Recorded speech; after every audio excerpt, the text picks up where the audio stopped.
حمدا لرب خصنا بمحمد وأنقذنا من ظلمة الجهل والدياجل. الحمد لله الذي هدانا بعبده المختار من دعانا إليه بالإذن وقد نادانا. لبيك يا من دلنا وحدانا. صلى الله وسلم وبارك عليه وعلى آله. الحمد لله الذي جمعنا في هذا المجمع الكريم والحمد لله الذي جمعنا في هذا الشهر الكريم. الحمد لله الذي جمعنا في هذه المناسبة الكريمة، ونعن الله وإياكم بنور نبينا محمد صلى الله عليه وسلم في الدنيا والآخرة. أرنا وإياكم نبينا محمد صلى الله عليه وسلم رؤية ويقظة وفي البرزخ وفي يوم القيامة. Limpahan puji kehadirat Allah Subhanahu wa Ta'ala yang maha luhur, yang maha melimpahkan rahasia keberkahan di bulan-bulan tertentu yang padanya terlimpah keluhuran yang lebih. Keluhuran Allah tidak pernah berhenti berpijar dan tidak pernah terbenam bagi hamba-hambanya. Berbeda dengan matahari yang timbul dan tenggelam, berbeda dengan bulan yang muncul dan sirna, berbeda dengan lautan yang tiada berhenti bergoyang, berbeda dengan bumi yang terhampar dan bumi yang meninggi, berbeda dengan segala makhluk. Laisa kamitslihi syai'. Tiada sesuatu yang menyerupai Allah. Allah Subhanahu wa Ta'ala melimpahkan keluhuran kepada hamba-hambanya, dan mereka yang mendapatkan keluhuran itu adalah keturunan Nabi Allah Adam alaihi salatu wassalam yang telah disetujui oleh Allah untuk masuk ke dalam samudera cahaya la ilaha illallah. Samudera cahaya itu menerangi jiwa hamba-hambanya sehingga sirnalah segala sifat yang hina, sehingga muncullah segala sifat yang luhur. Cahaya itu membenahi jiwa sehingga ucapan, penglihatan, pendengaran, perbuatan dan yang di sekitar kita terang benderang dengan cahaya la ilaha illallah yang disabdakan oleh Nabi sallallahu alaihi wasallam, man qala la ilaha illallah khalisan min qalbihi harramahu Allah 'alan nar. Barang siapa yang mengucap la ilaha illallah ikhlas dari hatinya, Allah haramkan dia dari api neraka. Api neraka diharamkan Allah untuk menyentuh orang-orang yang mengucapkan kalimat tauhid dari dasar sanubarinya. Oleh sebab itulah, dengan kebesaran dan keagungan kalimat la ilaha illallah, berpijar cahaya kemuliaannya di bulan mulia ini, di bulan terang benderangnya kalimat la ilaha illallah, kalimat yang dirangkum di dalam suatu rangkuman luhur, yaitu berupa ibadah salat yang dihadiahkan Allah kepada kita di bulan Rajab, dan undangan tunggal untuk makhluk, satu-satunya makhluk tunggal yang paling mewarisi cahaya la ilaha illallah, paling terang benderang dengan cahaya la ilaha illallah, dan terpilih sebagai satu-satunya makhluk yang memimpin orang-orang yang terang benderang dengan cahaya la ilaha illallah, Sayyidina Muhammad. Maka oleh sebab itu kita membaca hadis Nabi kita Muhammad sallallahu alaihi wasallam, bahwa Rasul sallallahu alaihi wasallam mengajarkan ini, dan ini juga sudah sering hampir selalu kita baca di setiap malam Selasa, Namun sebagian banyak yang bertanya, kok ucapannya beda, bukan la ilaha illallah Muhammad Rasulullah. Riwayat dari mana tuh ucapan kayak begitu? Diulang-ulang banyak di majelis Rasulullah, majelis Rasulullah sallallahu alaihi wasallam ini. Maka banyaknya pertanyaan itu layak kita jawab agar diketahui oleh hadirin hadirat untuk tenang dan yakin bahwa yang kita amalkan kesemuanya sejalan dengan apa yang diperbuat oleh guru kita, guru mulia kita yang mengajari kita kalimat ini di saat kita mengadakan acara event besar kita di Monas untuk mengajarkan kalimat ini diulang-ulang selama 3 kali, dan itu sebenarnya bukan ajaran guru mulia saja sanadnya terputus di situ, tapi justru sanad bersambung hingga Rasulullah sallallahu alaihi wasallam. Ucapan itu bukan ucapan yang mengada-ngada. Di majlis Rasulullah bikin hal yang aneh-aneh. Orang udah kenal la ilaha illallah Muhammad Rasulullah, bikin lagi kalimat lain diucapkan dan diucapkan bersama-sama. Ini hal yang diajarkan oleh Rasulullah sallallahu alaihi wasallam sebagaimana diriwayatkan Sayyidina Abdullah bin Abbas radhiyallahu anhuma. Kita baca bersama-sama. An Ibn Abbas radhiyallahu anhuma anna Rasulullah sallallahu alaihi wasallam kana yaqulu indal karbi la ilaha illallahul azimul halim. لا إله إلا الله رب العرش العظيم. لا إله إلا الله رب السماوات ورب الأرض ورب العرش الكريم.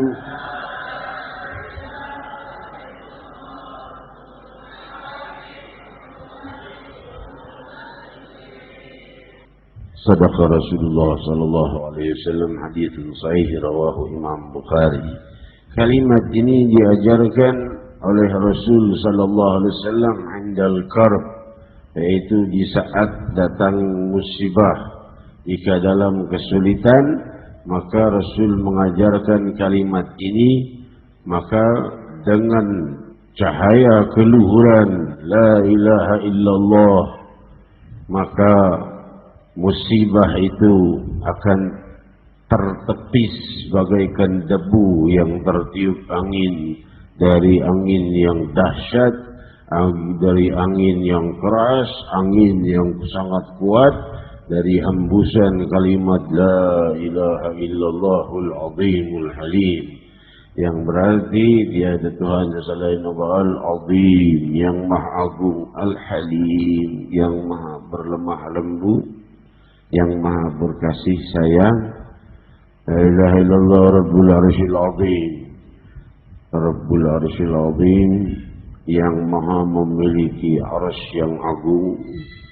Dan rabbus samawati, yang terakhir la ilaha illallah rabbus samawati wa rabbul ardi wa rabbul arsyil karim. Tiada Tuhan selain Allah. Telah kita pahami makna kalimatnya sedikit, sungguh sedikit yang kita pahami dari makna kalimat la ilaha illallah. La ilaha illallah rabbus samawati wa rabbul ardi wa rabbul arsyil karim, yang maha menguasai, memiliki dan mengasuh bumi, langit dan arsy yang agung dan mulia. Hadirin hadirat yang dimuliakan Allah,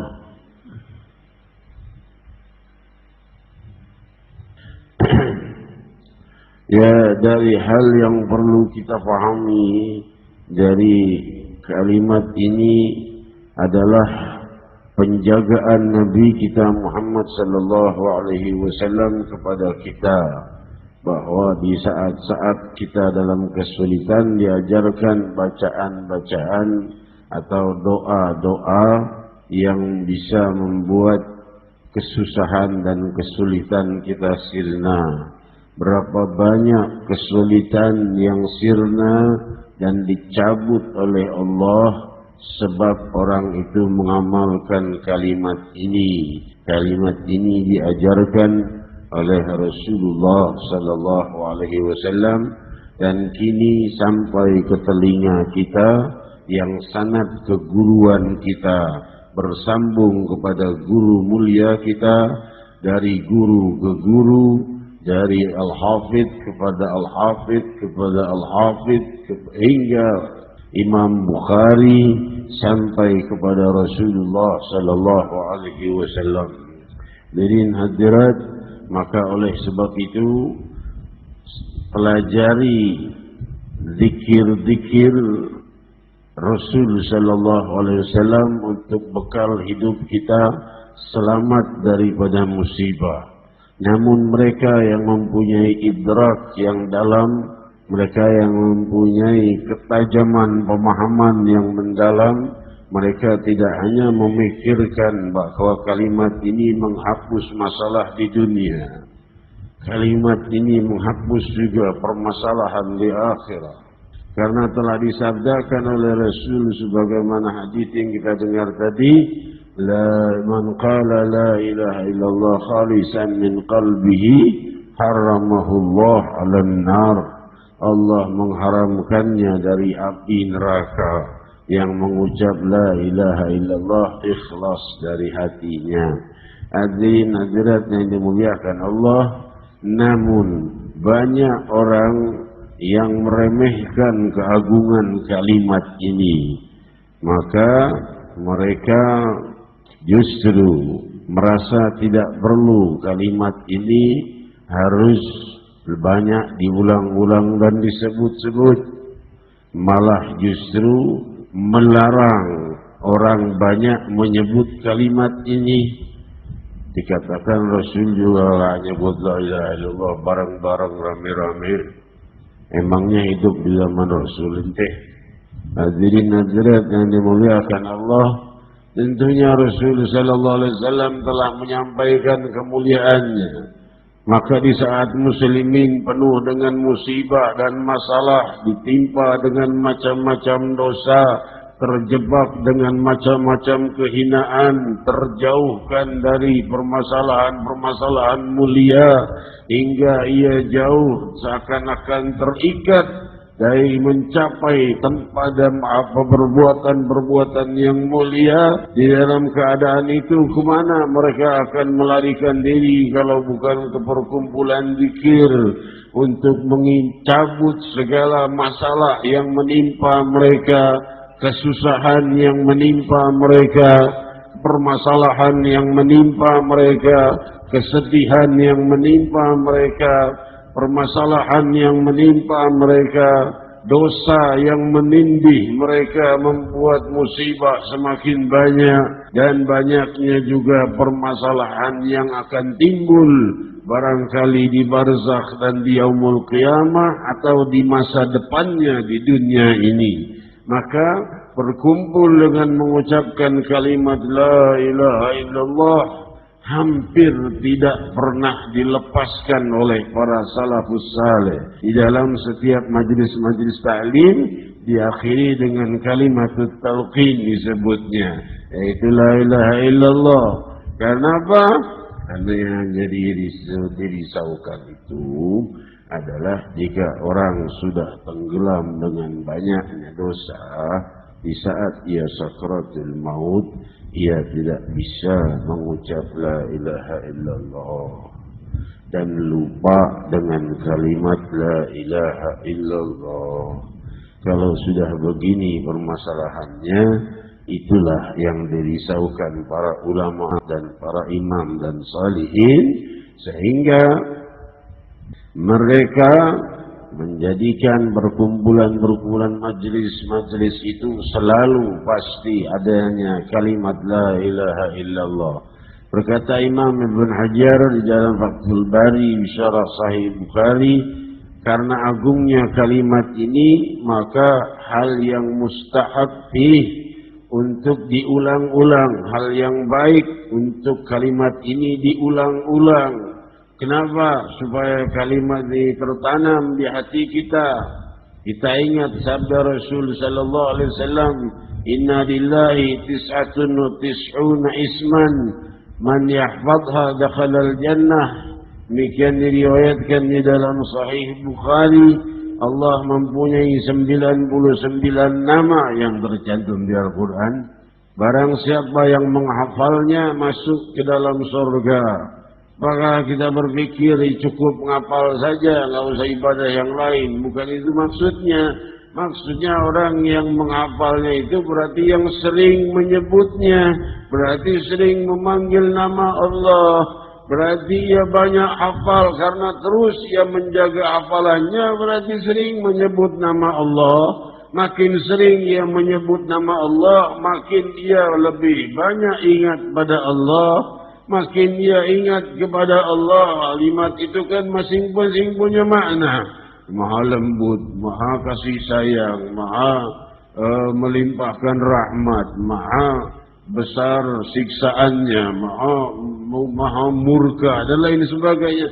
Ia kan ini maha berwibawa, maha agung, maha luhur, maha melimpahkan kemudahan. Hal-hal seperti itu, hadirin hadirat yang dimuliakan Allah, akan membuat ia banyak berbuat yang baik dan meninggalkan hal-hal yang hina. Maka oleh sebab itu cahaya 99 nama Allah itu jika ada di hati kita akan banyak menjaga kita daripada hal-hal yang hina, dan di saat wafat kalimat itu yang menguasai hati kita. 99 nama Allah cahayanya akan melingkupi dan menaungi kita seakan-akan kain kafan dengan cahaya nama Allah Subhanahu wa taala ia dimakamkan. Hadirin hadirat yang dimuliakan Allah,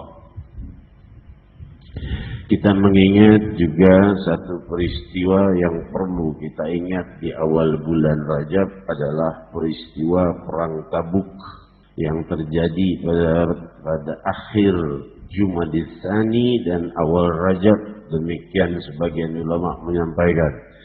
Pada tahun 9 Hijriah. Tahun 9 Hijriah ini tahun 10 Hijriah Rasulullah tahun 1 tahun setelah kejadian perang Mu'tah pada Jumadil Ula. Ketika Sayyidina Ja'far bin Abi Talib, Sayyidina Zaid bin Harithah dan Sayyidina Abdullah bin Rawaha radhiyallahu anhum majma'in wafat di Mu'tah. Setahun kemudian terjadi lagi kabar sampai kepada Rasul bahwa pasukan Romawi akan masuk ke Jaziratul Arab melewati Tabuk. Maka Rasul saat itu dalam keadaan sulit. Diriwayatkan di dalam Sirah Ibn Hisham, Rasul mengumpulkan para sahabat, siapa yang bisa membantu, untuk apa? Barangkali punya kelebihan kuda, atau punya kelebihan keledai ataupun onta, atau punya kelebihan harta, atau dia seorang yang mempunyai senjata simpanan yang banyak, pedang barangkali, perisai dan lainnya yang bisa dijadikan modal dan juga mungkin simpanan makanan yang banyak. Karena perjalanan ke Tabuk perjalanan yang terjauh dari ghazwahnya Rasul sallallahu alaihi wasallam, sangat jauh menuju Tabuk ini.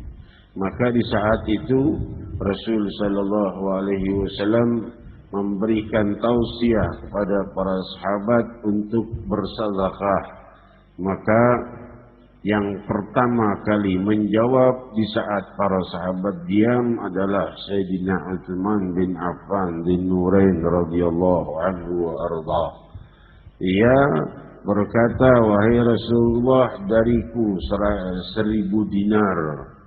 1000 dinar, dalam riwayat 100 dinar, riwayat 1000 dinar uang emas dariku ya Rasulullah untuk biaya keberangkatan perang Tabuk. Maka Rasul sallallahu alaihi wasallam meneteskan air mata dan berdoa, mengangkat tangannya kepada Allah seraya berdoa, Allahumma rda an Utsman fa inni anhu radhi. Wahai Allah, ridailah Utsman bin Affan, sungguh aku ridha padanya.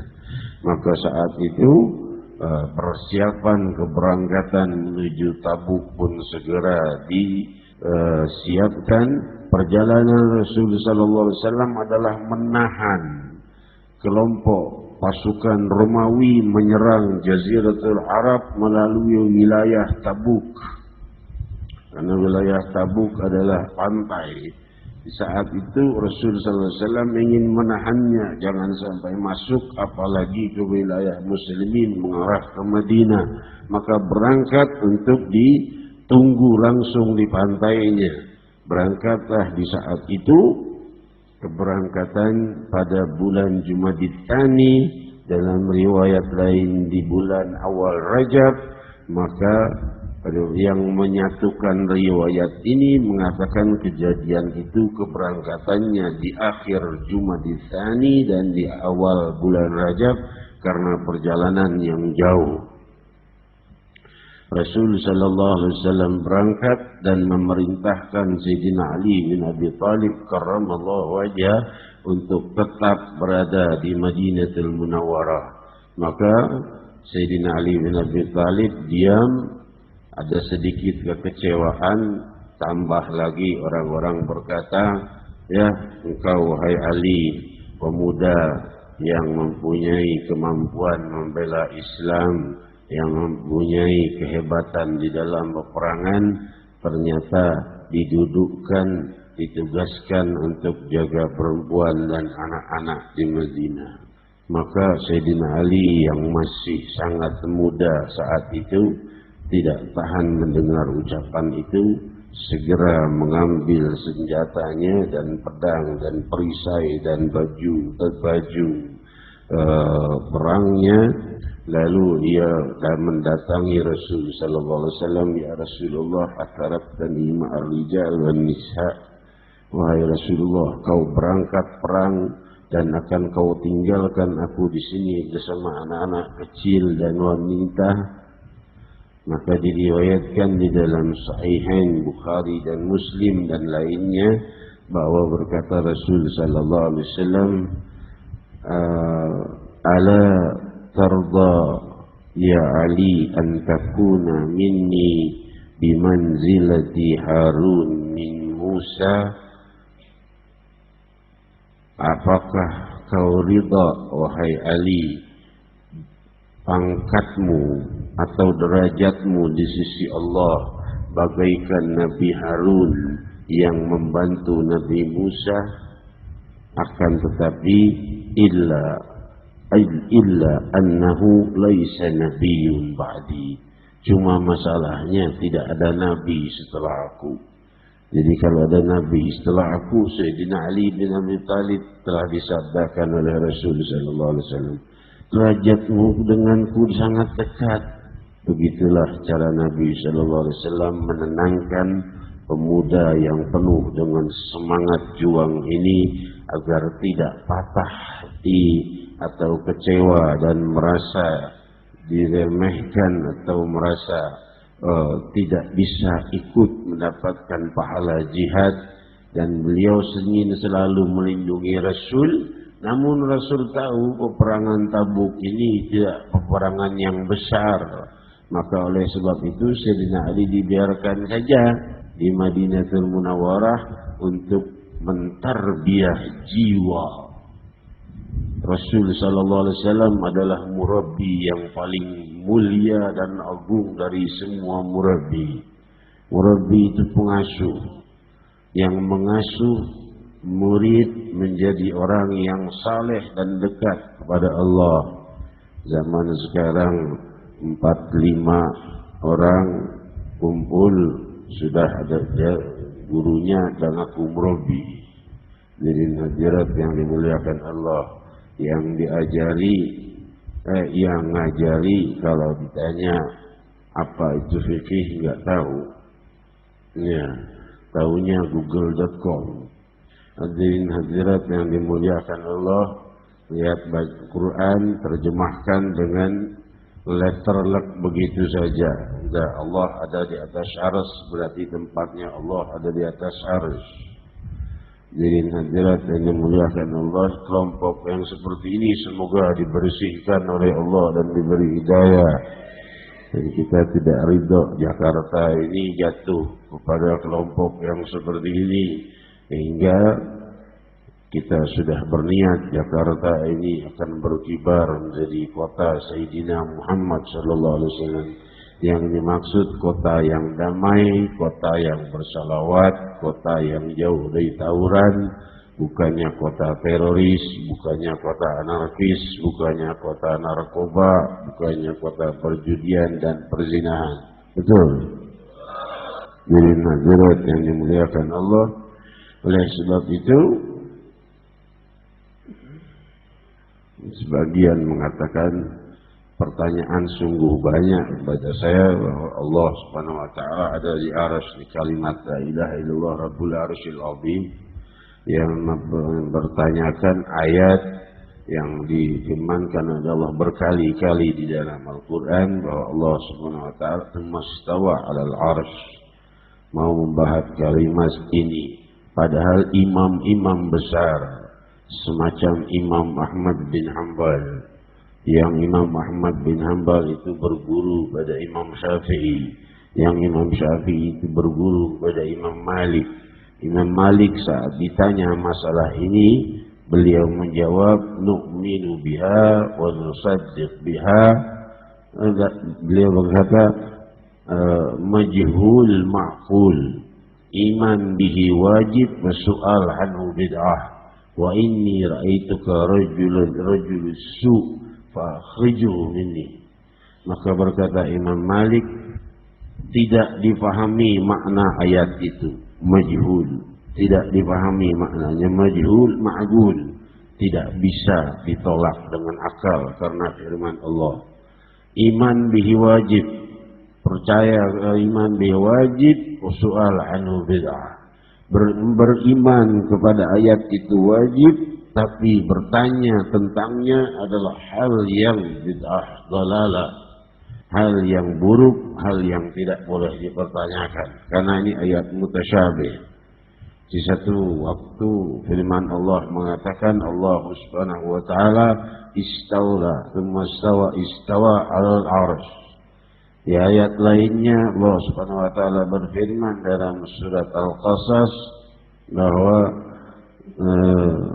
walamma nudiya min syati'il wadi fil buq'atil mubarakati min syajaratin ayyaqulu ya Musa inni ana Allah rabbul alamin.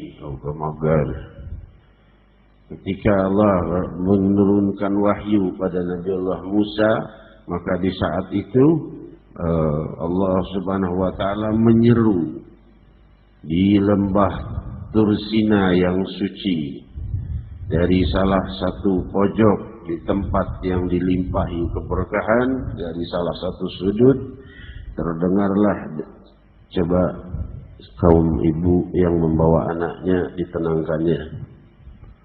Di majelis yang banyak disebutkan hadis-hadis Rasul, tidak pantas untuk membawa anak yang suka ribut di majelis. Jadi hadirat yang dimuliakan Allah, diterbitkan kru. Jadi hadirat yang dimuliakan Allah, Imam Malik bin Anas bin Malik, jika di majelis beliau dibacakan hadis, ada orang yang mengangkat suara, orang besarkah atau orang kecilkah, Maka berkata Imam Malik, keluarkan orang ini. La tarfa'u aswatakum fawqa sawtin nabi wa la tajaru lahu bil qawli kajahri ba'dikum li ba'd. Jangan sekali-kali mengangkat suara di atas suara Nabi sallallahu alaihi wasallam. Antahbata, seperti kalian boleh saling mengangkat suara satu sama lain. Antahbata a'malukum wa antahbata a'malukum wa antahbata a'malukum wa antum la tash'urun. Jatuh seluruh amal pahala kalian tanpa kalian sadari.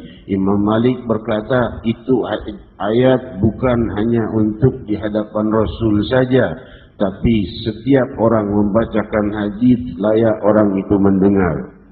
Jika ia bersuara, kena ia hadis itu. Karena apa? Dalilnya riwayat Sahih Bukhari. Sayyidina Umar bin Khattab ketika melihat dua orang keras mengangkat suara di Masjidin Nabawi, riwayat Sahih Bukhari, Sayyidina Umar bin Khattab berkata pada salah seorang sahabat, panggil dua orang itu. Sayyidina Umar bin Khattab berkata, "Minin antumah? Dari mana kalian berdua?" Maka berkatalah orang itu, "Min Taif." Oh, dari Taif. "Lau kuntuma min hadzal balad min hadzal balad la uja'tukuma tarfa'an aswatukuma fi masjidin Nabi sallallahu alaihi wasallam." Untung kalian dari luar kota. Kalau kalian dari sini, kalian akan kucambuk karena berani mengeraskan suara di Masjidin Nabi sallallahu alaihi wasallam. Pada Rasul sudah wafat, Sayyidina Umar berbuat seakan-akan Rasul sallallahu alaihi wasallam tetap di Masjidin Nabawi. Demikian hadirin hadirat yang dimuliakan Allah.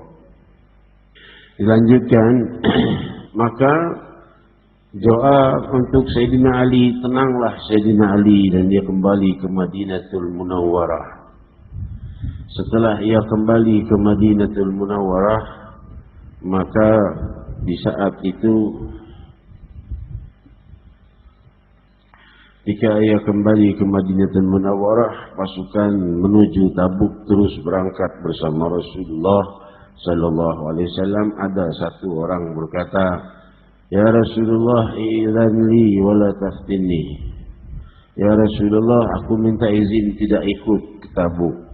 Males judulnya, karena Allah Subhanahu wa taala menegur dengan ayat, kalau benar-benar ia punya halangan atau punya uzur, tentunya pasti Rasul sallallahu alaihi wasallam mengizinkan, dan Allah Subhanahu wa taala membiarkan juga, mengizinkan juga. Tapi ia berkata, "Idzan li wa la taftini." Jangan kau buat aku terjebak fitnah. Kenapa? Karena aku ini, dia berkata, aku ini suka melihat perempuan-perempuan yang cantik. Wanita-wanita di Tabuk sana banyak yang cantik. Jadi aku takut tergoda. Lebih baik aku tidak pergi. Justru ketidakpergiannya itulah yang menjebak ia pada kalimatnya sendiri, "I'dzanli wala taftinni." Izinkan aku, jangan jatuhkan aku ke dalam fitnah. Justru ia jatuh ke dalam masalah karena memisahkan diri dari pasukannya Rasulullah sallallahu alaihi wasallam. Lantas juga kaum munafikin, mereka berkata, janganlah kalian berangkat di saat sedang panas terik, ya.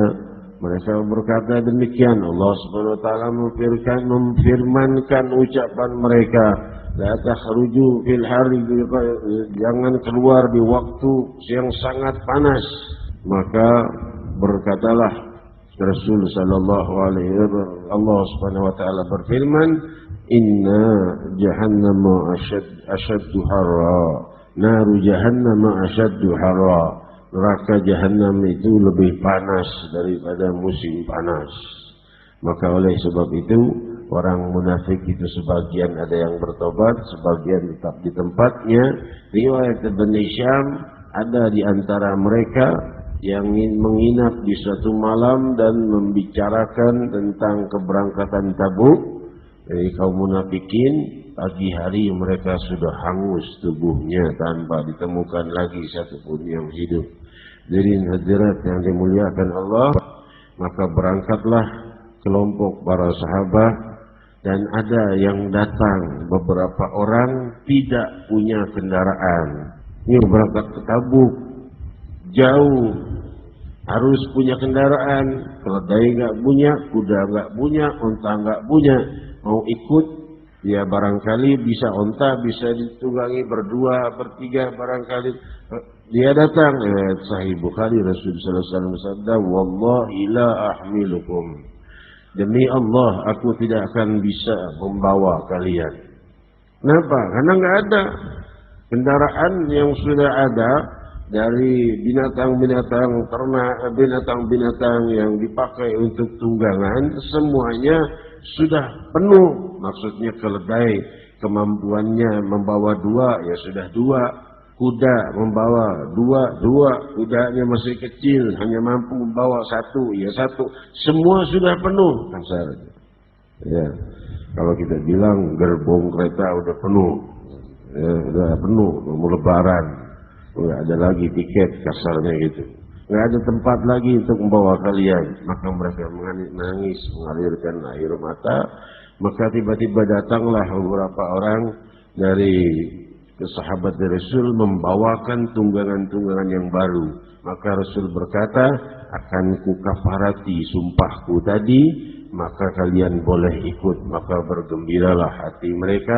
Pastanara wajah Nabi Sallallahu Alaihi Wasallam, wajah Nabi pun gembira, cerah, karena beliau sedih tidak bisa membawa mereka berangkat menuju Tabuk.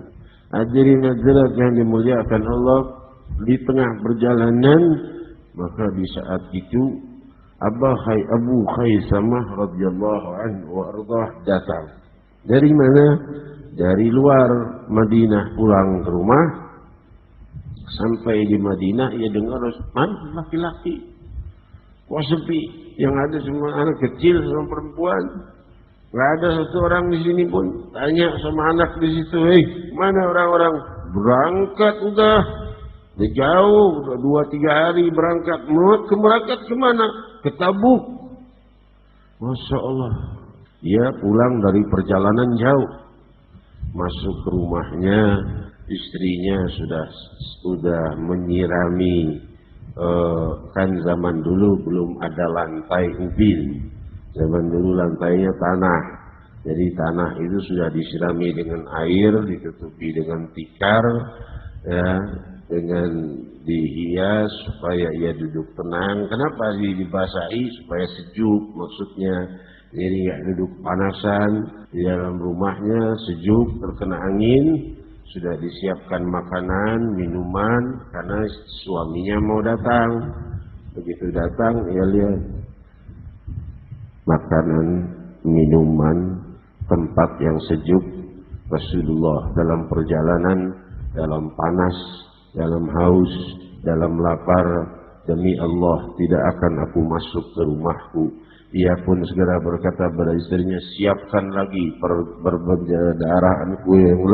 perbendaharaan yang lebih untuk aku berangkat. Maka ia pun berangkat menyusul Rasul Sallallahu Alaihi Wasallam, tidak menginjak rumahnya sedikit pun, karena ia selalu ingin bersama Rasulullah Sallallahu Alaihi Wasallam, sehati dengan Sayyidina Muhammad. Rasul dalam panas, dalam perjalanan, dalam lapar mungkin, aku mau duduk-duduk tenang dengan makan dan minum bersama istriku, tidak. Maka ia pun berangkat. Di saat Rasul sedang beristirahat, datang seorang dari kejauhan. Maka berkatalah seorang penjaga, ya Rasulullah, rajulun mughbil. Oh ya Rasulullah, ada orang datang dengan kudanya dengan cepat. Rasul berkata, kun Aba Khaisamah. Jadilah Aba Khaisamah. Benar saja yang datang Abu Khaisamah radhiyallahu anhu ardah, dan dia menceritakan kejadian dan memohon maaf datang terlambat karena ia tidak tahu ia di luar kota saat Rasul berangkat. Rasul mendoakannya dengan kebaikan. Kemudian perjalanan diteruskan.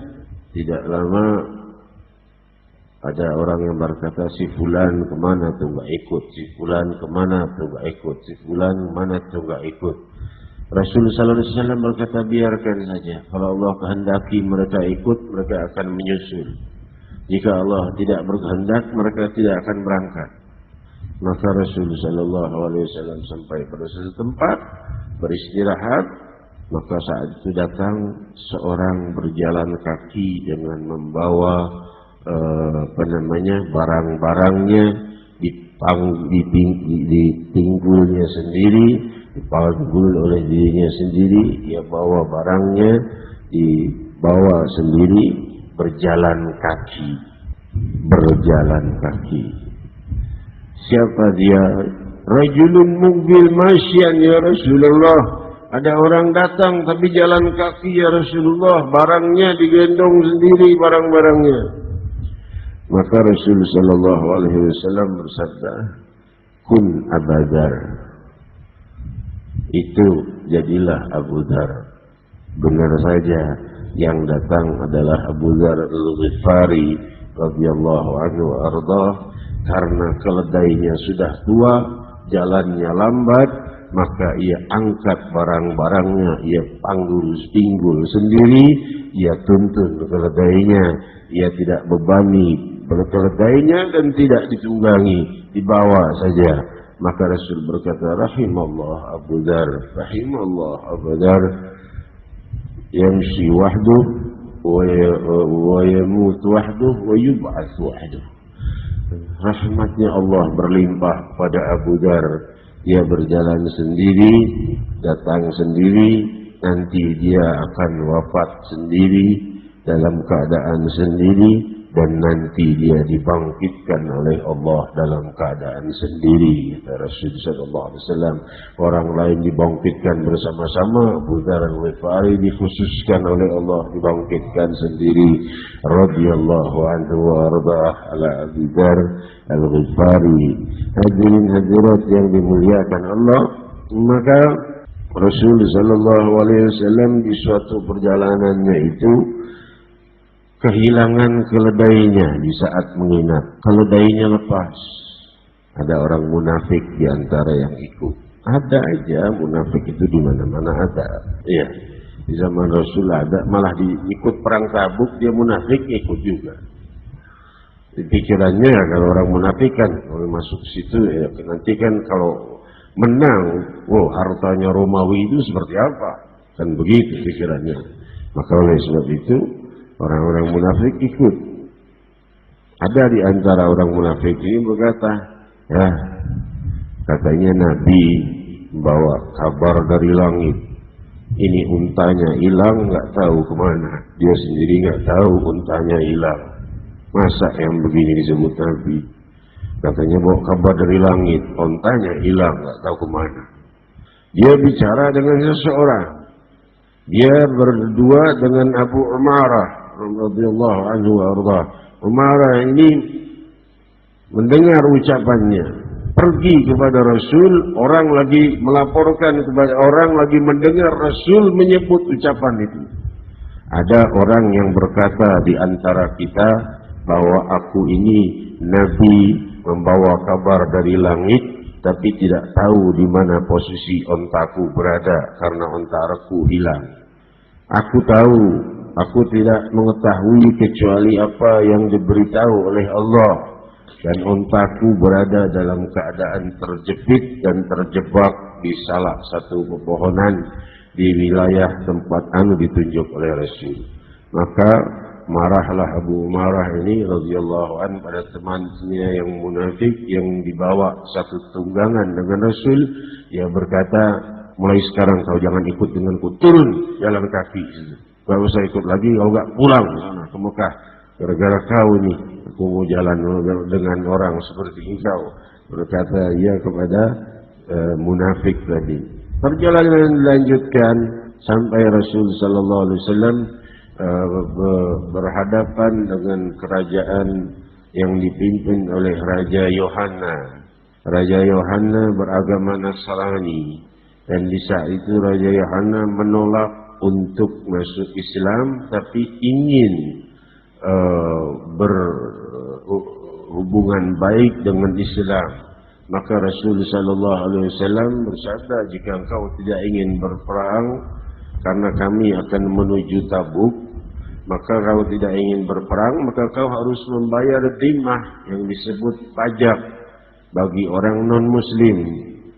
Ini sebagian orang-orang yang ingin mengadu domba antara agama, mereka mengatakan jahatnya orang muslim itu kalau menguasai orang non-muslim, mereka harus bayar dhimah.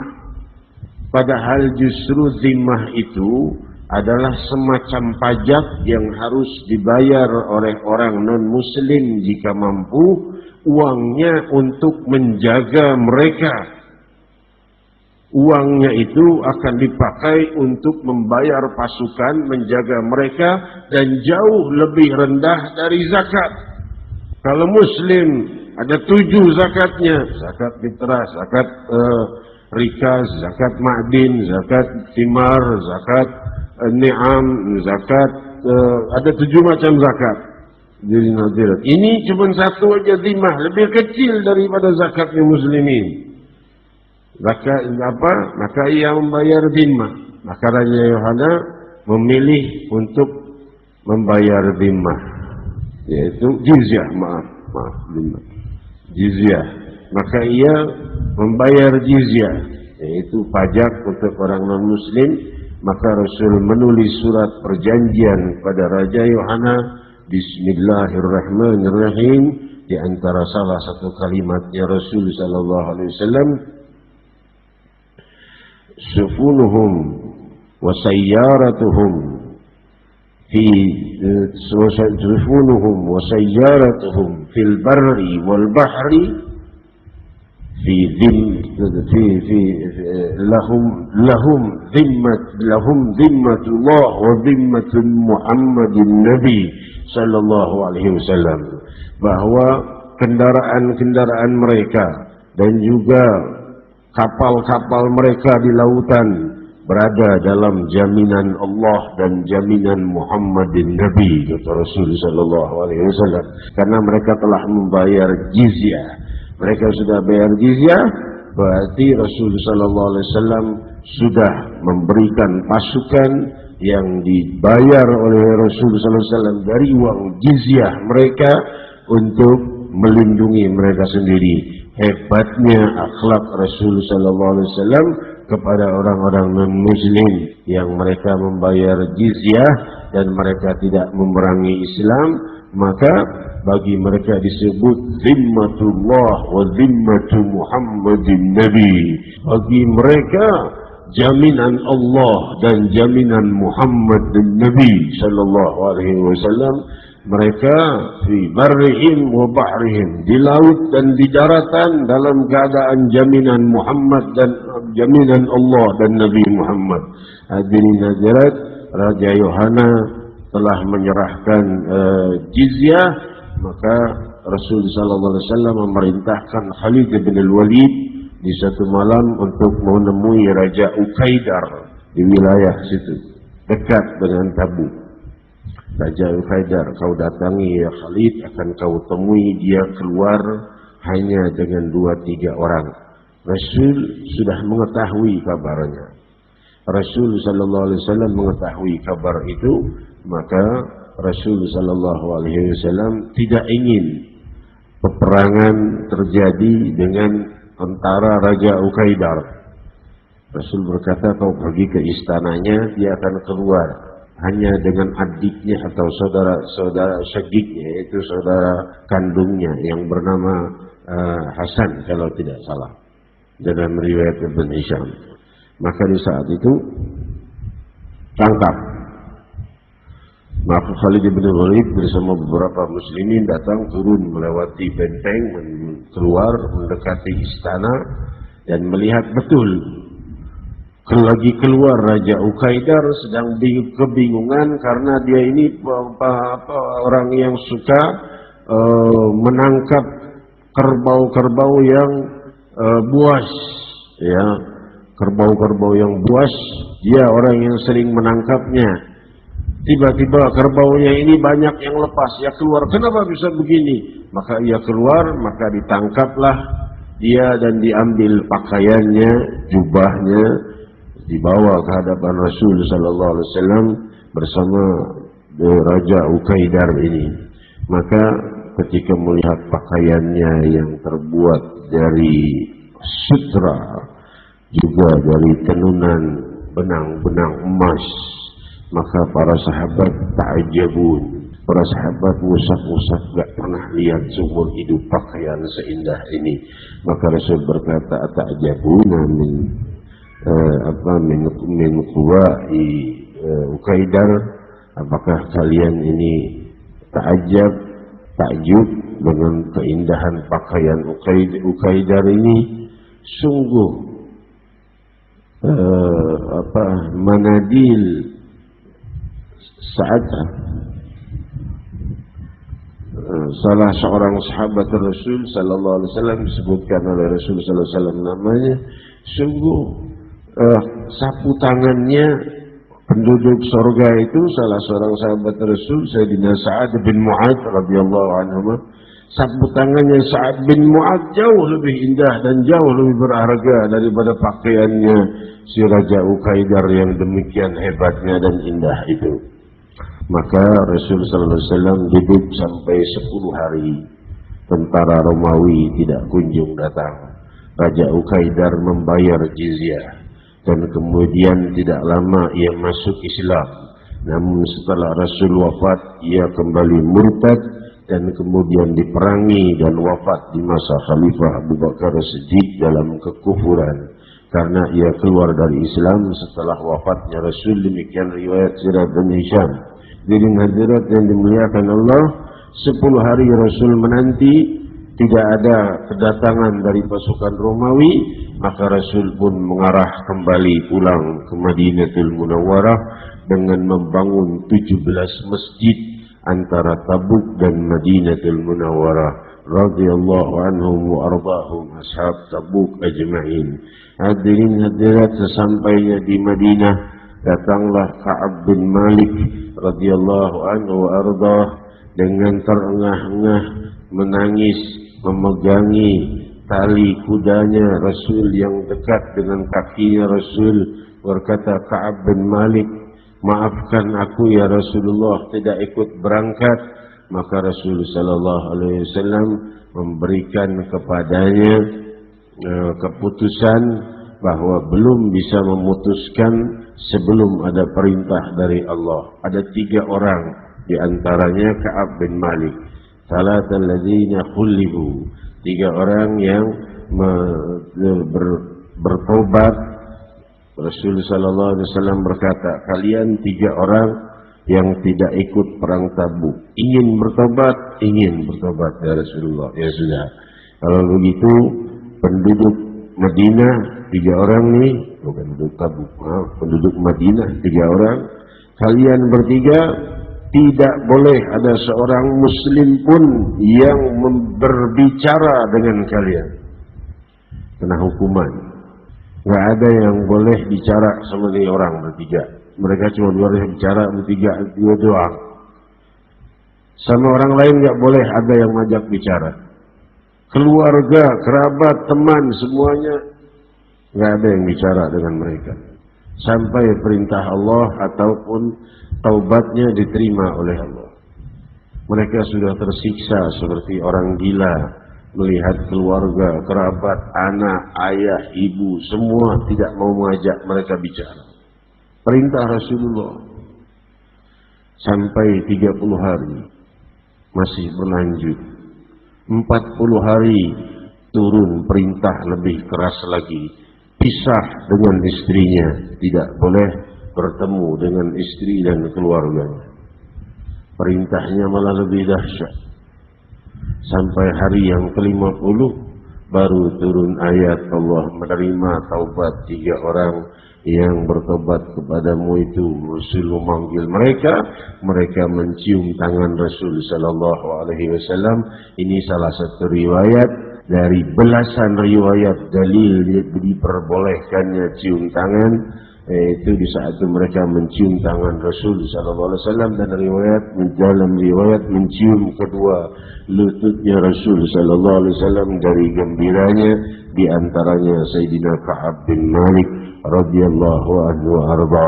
Hadirin hadirat, kita tidak berpanjang lebar, kita ucapkan juga selamat kepada tamu kita dari Malaysia yang saat ini meliput dari televisi dan radio Malaysia, meliput acara ini. Semoga dilimpahi rahmat dan keberkahan. Kita ucapkan selamat datang. Dan juga tamu-tamu kita yang datang dari Palembang, tamu-tamu kita yang datang khususnya yang datang dari yang jauh, yaitu Fadilatul Sayyid Ad-Da'i ilallah Al-Habib Abdul Qadir bin Abdullah Al-Junaid mata'anallahu bih. Beliau ada di sini hadir, namun sudah kelelahan dan juga kondisi beliau sedang kurang sehat, sedang dalam pengobatan di sini. Maka di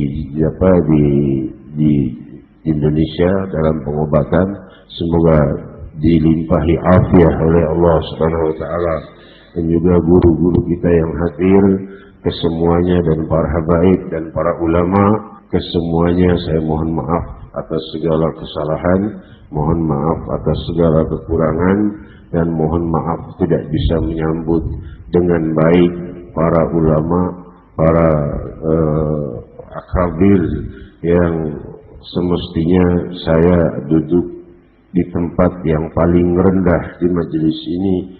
Namun Allah Subhanahu wa taala telah menentukan lain, maka saya pasrah saja kepada apa yang telah diaturkan oleh Allah Subhanahu wa taala.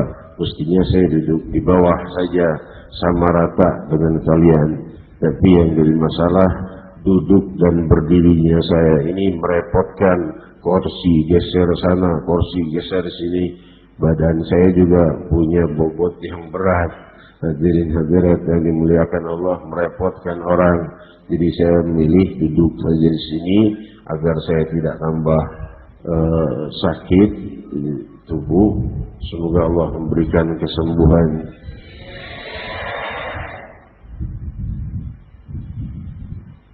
(27 Rajab menjelang di hadapan kita. Semoga acara kita sukses.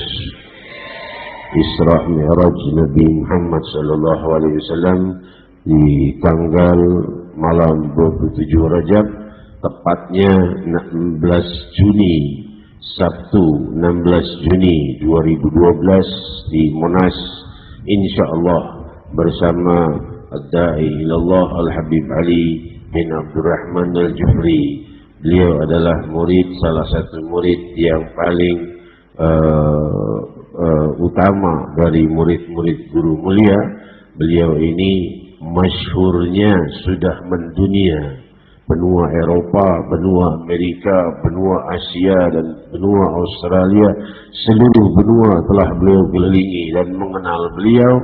Namun di Indonesia kurang dikenal. Kenapa? Karena di Indonesia sering tiap tahun dikunjungi guru mulia. Adabnya kepada gurunya, merasa kalau sudah gurunya sering kunjung ke Indonesia, apalah gunanya dirinya datang ke Indonesia. Sudah cukup wilayah lain beliau yang mengitari dari tawadu dan adab beliau kepada guru. Namun tahun ini dengan instruksi dan persetujuan guru mulia, beliau hadir di malam Isra Mi'raj Nabi Muhammad SAW yang insyaallah kita adakan di Monas. Namun waktu beliau yang sangat singkat, beliau mengatakan kedatangan saya cuma 1 hari 1 malam saja. Beliau mengatakan demikian. Insyaallah acara kita sukses dan Allah berkahi dan Allah limpahkan keberkahan bagi yang hadir dan yang tidak hadir. Dan bagi yang hadir dan yang tidak hadir, saya mintakan agar turut membantu dengan segala cara menyebarluaskan acara ini.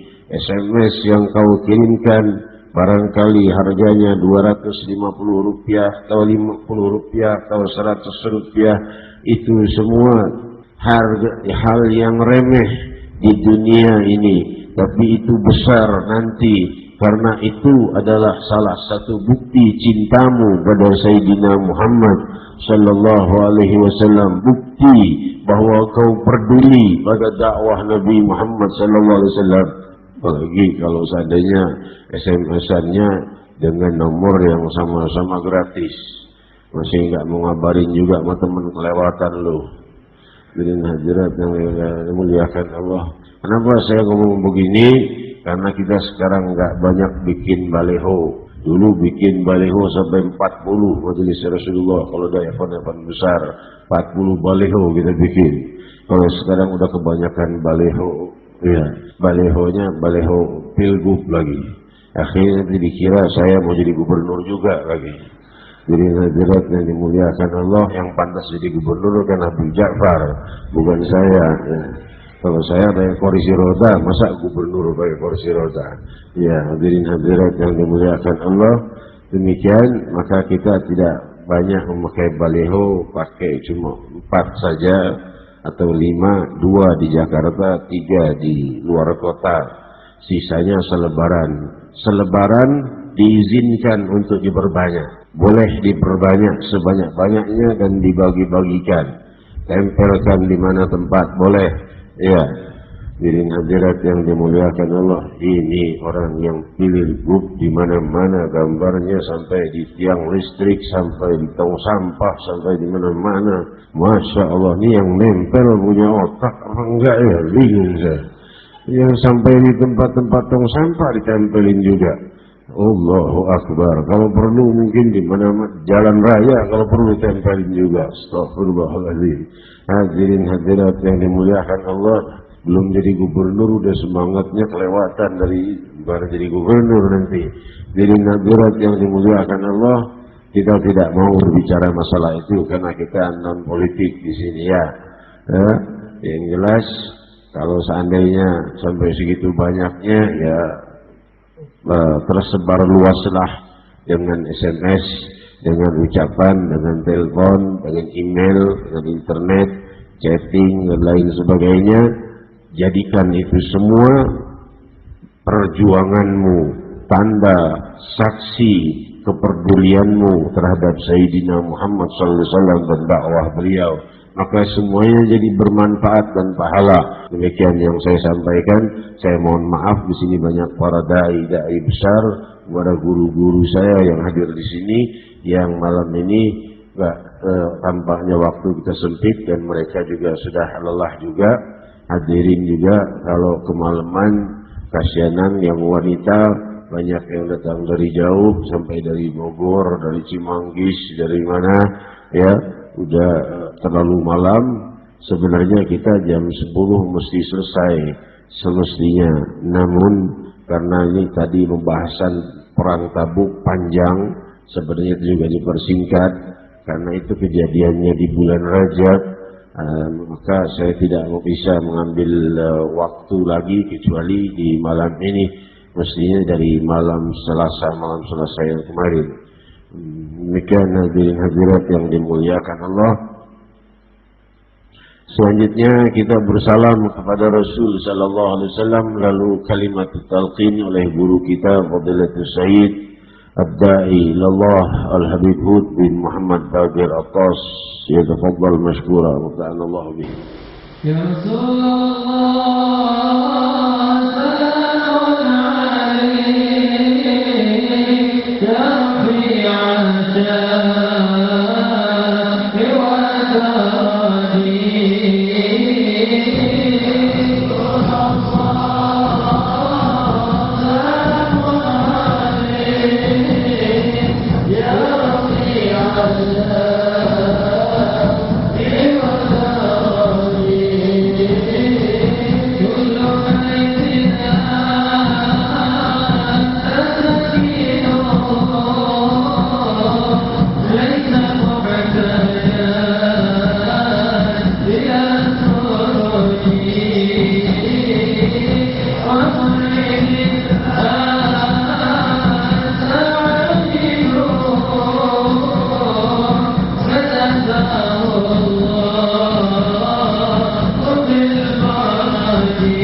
kalimat talqin dari guru kita, saya seperti terhentak karena kita belum berzikir memanggil nama Allah Subhanahu wa taala.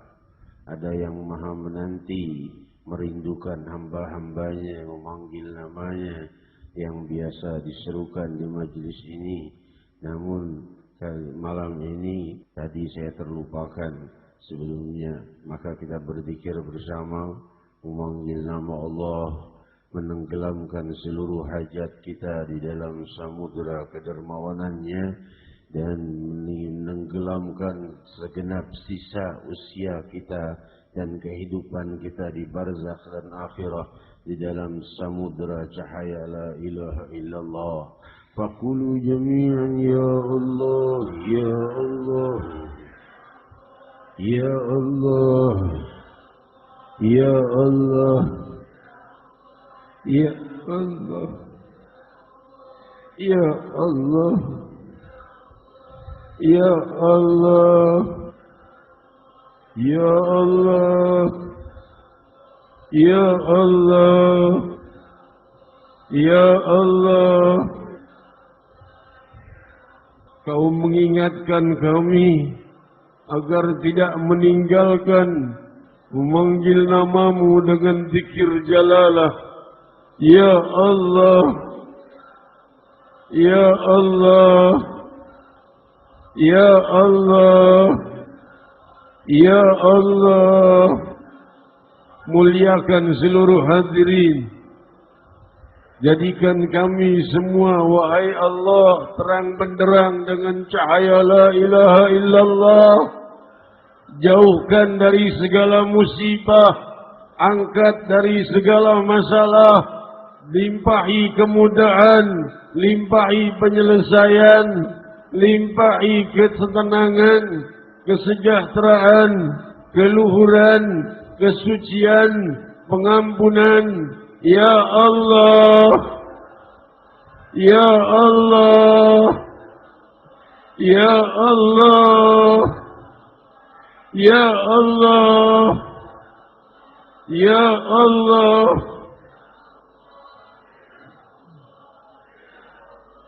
Ya Allah, Ya Rahman, Ya Rahim. La ilaha illallah.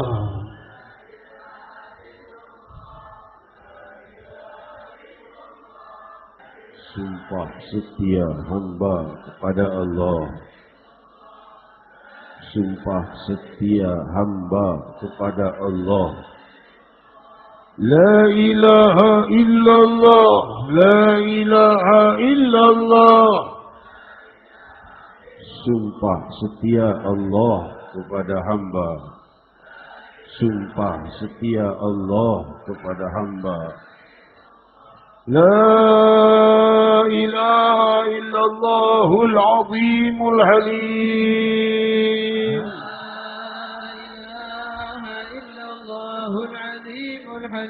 La ilaha illallah Rabbul arshil azim.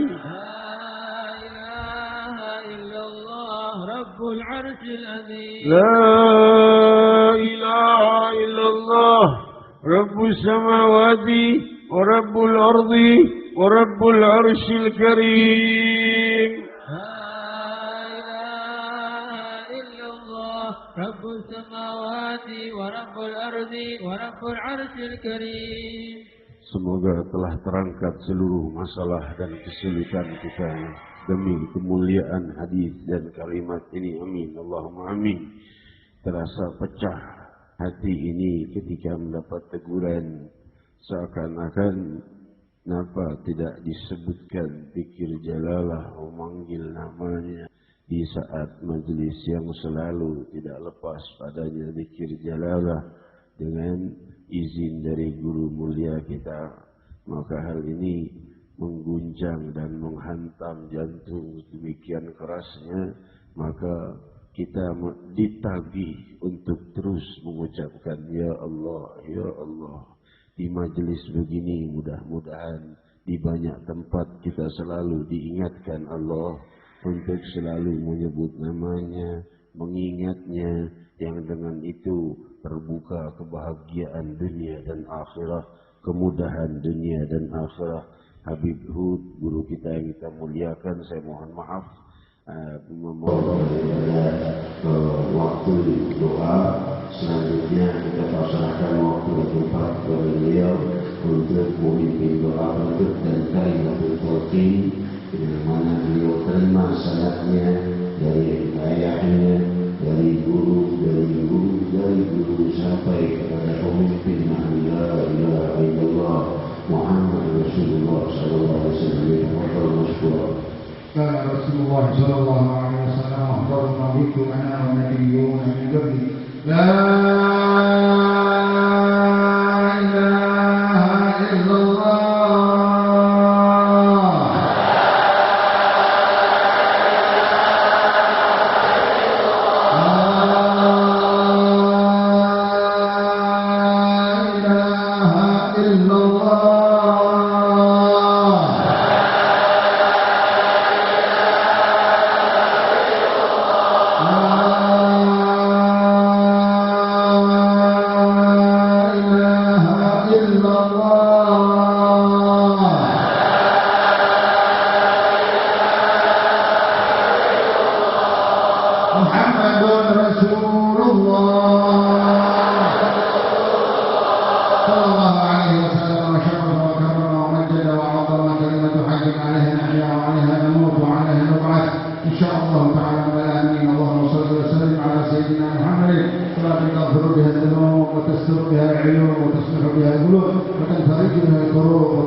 وصلى